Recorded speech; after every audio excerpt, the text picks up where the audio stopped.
Tokoh utama lelaki sama sekali tidak menyangka. Dirinya yang jelas-jelas merupakan asisten puncak di mata banyak orang.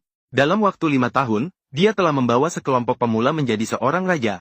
Dia bahkan memanfaatkan format siaran langsung untuk membuat nama tim mereka terkenal. Menjadi objek pujaan banyak petualang. Melihat bahwa mereka hanya satu langkah lagi dari tim selevel. Namun, tokoh utama lelaki menyadari bahwa sekumpulan rekan tim ini telah berubah menjadi pengkhianat. Setiap kali pembagian imbalan, dia selalu yang paling sedikit. Mereka bahkan mengatakan bahwa kontribusinya terhadap tim hanya berharga segitu. Ternyata di mata mereka, setiap kali bertarung, tokoh utama lelaki hanya bersembunyi di belakang dan melontarkan beberapa sihir peningkatan. Dan juga menggunakan barang ajaib untuk siaran langsung. Tokoh utama lelaki masih ingin berargumen dengan argumentasi yang kuat. Namun, dia tidak menyangka bahwa di tim, orang yang paling sering dia perhatikan, juga tidak membela dia. Kau, pendeta ini adalah orang yang paling banyak menerima bantuanku.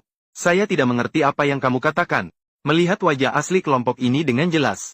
Tokoh utama lelaki pun tidak berkata banyak dan dengan tegas keluar dari tim ini. Setelah itu, tokoh utama lelaki pergi ke guild untuk mengisi resume pribadinya.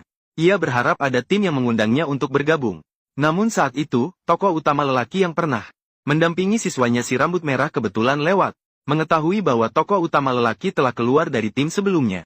Si rambut merah segera mengundang tokoh utama lelaki untuk bergabung dengan timnya. Tim ini saat ini terdiri dari 3 orang. Si rambut merah, seorang penyihir pedang. Si rambut kuning, seorang pengendali ranger.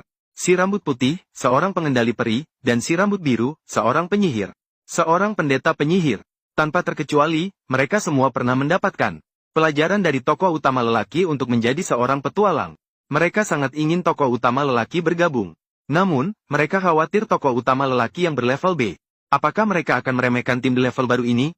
Namun, ini juga tidak buruk bagi tokoh utama lelaki. Mengingat bahwa sebelumnya setiap hari ia bertarung di dungeon tingkat tinggi yang menyebabkan dia imbalan yang didapat bahkan lebih rendah daripada biaya barang habis pakai yang digunakan. Dengan perhitungan ini, lebih baik mengikuti saja.